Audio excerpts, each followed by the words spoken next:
샬롬, 주님의 이름으로 문안드립니다. 청주 봉쇄스도원의 강문호 목사입니다. 오늘 이 시간에는 법궤와 그 성물, 이런 제목으로 함께 은혜를 나눕니다. 우리나라에서는 법궤 속에 뭐가 들어있죠? 그러면은 두돌판, 만낭아리, 아론의 쌍난지팡이, 그렇게 세 가지가 법궤에 영영 들어있었던 것으로 알고 있어요. 심지어 신학교 성경 시험에도 법궤 안에는 뭐가 들어있죠? 그러면 세 가지를 써야 돼요. 그런데 법궤가 1445년, 물론 BC지요, 기원전. 그래서 법궤가 이 땅에 존재한 것이 한 3500년가량으로 봅니다. 그런데 법궤 속에 그 세 가지가 들어있었던 기간은 겨우 한 40년 정도로 추정하고 있습니다. 광야 생활할 때. 그리고 하나님께서는 법궤 속에는 두 돌판만 넣고 아론의 쌍난지팡이와 만낭아리는 넣지 말라고 그랬어요. 근데 언제 누가 어떻게 넣는지는 잘 모릅니다. 어쨌든 그 세 가지가 들어있었던 것은 사실이에요. 그래서 시브리서 9장 3, 4절에서 법궤 속에는 만나를 담은 금항아리와 아론의 쌍난지팡이와 언약의 비석들이 있고 라고 기록되어 있는 게 분명해요. 그럼 하나님께서는 두 가지는 넣지 말라고 그랬는데 넣었거든요. 솔로몬이 나중에 성전을 짓고 법궤를 지성소로 날라옵니다. 그리고 법궤를 한번 열어봐요. 그랬더니 하나님이 넣지 말란 거 두 가지는 잊어버렸어요. 법궤 속에는 두 돌판만 들어있었어요. 그래서 지금 법궤를 찾는다면 법궤 속에는 두 돌판만 들어있을 것입니다. 이것을 성경적으로 쭉 한번 추적해 보겠습니다. 하나님께서는 십계명 두 돌판을 법궤 속에 둬라. 출애굽기 25장 16절 내가 네게 줄 증거판을 궤 속에 둘지며, 맞죠? 두 돌판이 궤 속에 들어간 건 맞아요. 그런데 아론의 쌍난지팡이를 어떻게 하라고 그랬는지 한번 보십시다. 그 지팡이를 회막 안에서 내가 너희와 만나는 곳인 증거궤 앞에 둬라. 민수기 17장 4절. 하나님께서는 증거궤 앞에 아론의 쌍난지팡이 두라고 그랬지 안에 두라고 한 말 하신 적이 없으십니다. 하나님은 이랬다 저랬다 하시는 분이 아니란 말이에요. 앞에 두라고 그랬는데 속에 넣은 거는 잘못된 겁니다. 그리고 만나 항아리를 보겠습니다.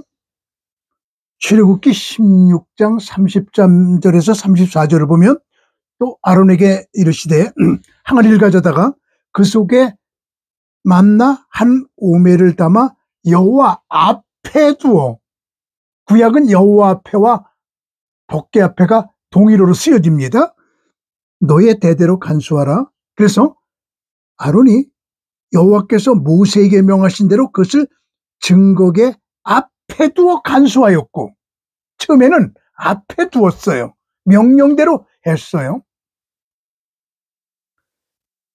그 다음에 율법책을 하나님이 어디다 두라고 그랬는지 보면 신명기 31장 24절에서 26절을 보면 모세가 이 율법의 말씀을 다 책에 써서라고 하는 두 글자가 이스라엘의 성경 문화를 바꿔버리고 말았습니다. 그래서 지금도 이스라엘 백성들은 강대상에 올라갈 때는 인쇄된 성경 못 갖고 올라갑니다. 꼭 써갖고 올라갑니다. 그래서 성경을 쓰는 법칙이 생겼거든요. 그 법칙 몇 가지를 여러분에게 좀 알려드려 볼게요. 첫째는 소가죽에 쓰지 말고 송아지 가죽에 써라. 63마리의 소가죽이 필요한데 만약에 소가죽에 쓰면 소가죽 63마리 못 들고 다녀요. 그러나 송아지 가죽은 얇거든요. 그러니까 지니고 다닐 수가 있습니다. 그래서 소가죽에 쓰지 않고 송아지 가죽에 씁니다. 두 번째 법칙, 죽인 송아지 가죽에 쓰면 안 되고 죽은 송아지 가죽에 써라. 하나님의 거룩한 말씀을 기록하기 위해서 송아지를 일부러 죽여서는 안 돼요.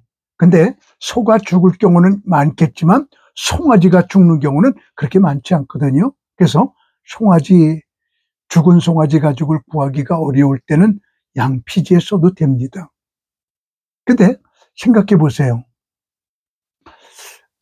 소가죽이 63마리가 필요한데 양가죽을 쓴다고 하면 그거에 한 3배 정도 좀 들어가지 않겠어요? 그러면 약 한 200마리가 들어가는 거죠. 그 당시에는 성경 한 권을 가지려고 하면 목장 하나를 없애야 됐던 그런 시대였습니다.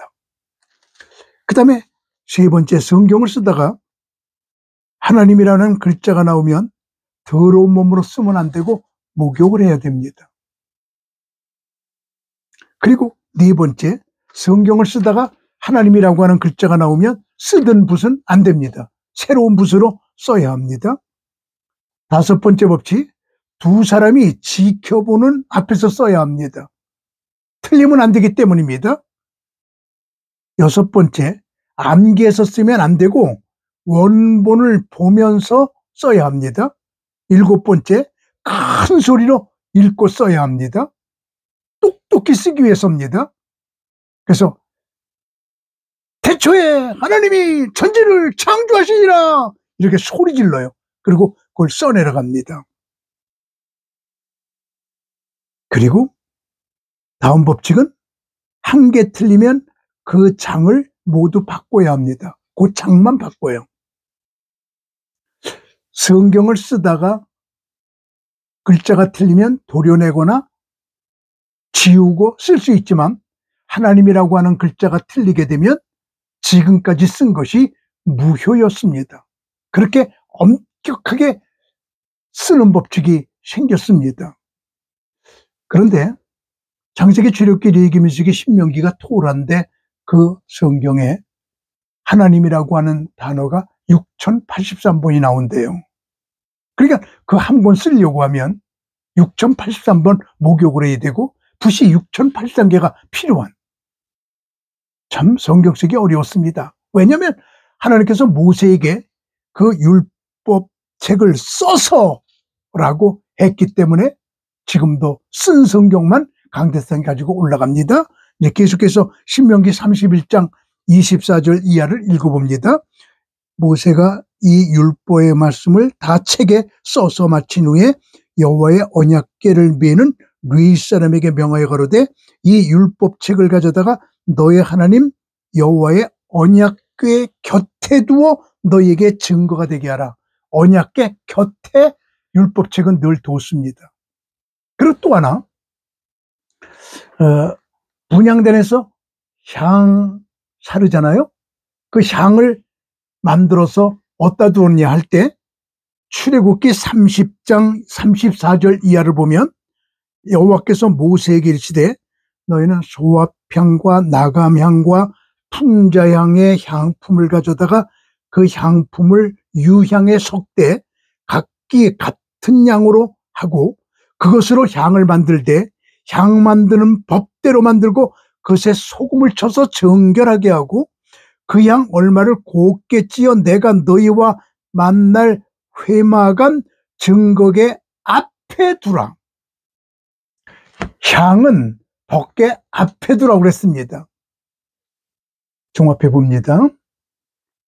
법궤와 그 성물, 5가지 성물을 법궤와 관계를 시켰는데 두 돌파는 법궤 앞에, 아론의 쌍난 지팡이는 법궤 앞에, 만나가리는 법궤 앞에,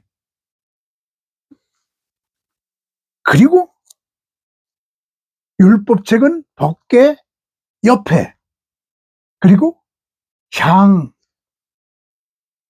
사르는 향은 법궤 앞에 이렇게 두라고 5가지를 말씀하셨습니다. 그런데 향은 매일같이 사용해야 되거든요. 넣을 수가 없어요. 율법책은 매일 낭독해야 되거든요. 넣을 수가 없어요. 그런데 아론의 상란지팡이하고 만나가리는 쓰는 게 아니에요. 그러니까 법궤를 날릴 때 아마 넣었던 모양이에요. 그래서 히브리서 기자가 그 법궤 속에 그것이 잠깐 들어있었던 사실을 적은 것을 가지고 우리 성경을 읽을 때 우리들은 법궤 속에는 3가지가 영영 들어있었던 것으로 착각하고 있거든요. 솔로몬이 성전을 짓고 법궤를 지성소로 나르다가 법궤를 열어봅니다. 그랬더니 열왕기상 8장 9절을 보니까 궤 안에는 2 돌판 외에 아무것도 없으니, 2 돌판 외에 아무것도 없으니 다 잊어버렸어요. 하나님이 넣으라고 그러지 않은 거, 넣은 거는 사라졌어요. 넣으라고 그런 거 넣은 거 2 돌판만 남아있어요. 무엇을 의미할까요? 인본주의는 사라집니다. 신본주의만 영원합니다. 하나님의 명령대로 모든 것은 끝나게 되어 있습니다. 1.1핵도 변함이 없습니다. 그래서 이 법궤를 통한 우리의 교훈은 하나님의 말씀대로 살아야지, 하나님의 말씀대로 살지 못하고 조금만 삐딱해도 하나님께서는 나중에 그것을 바로잡는 하나님이신 것을 우리에게 비워주고 있거든요. 우리는 하나님 앞에서 엄격해야 합니다. 자기관리 잘해야 합니다. 조금 더 인본주의가 묻어서는 안 됩니다. 어떤 트럭 운전수가 3톤짜리 추록을 몰고 막 가는데 긴 다리가 앞에 있는데 앞에 3톤 이상은 가지 마시오 라고 써 있어요. 큰일 날 뻔했다. 내가 조금만 이 추록에 무엇을 더 실었어도 가지 못할 뻔했다. 그리고 막 달리는데 다리 중간쯤 왔을 때 참새 한 마리가 날라와서 앉았어요.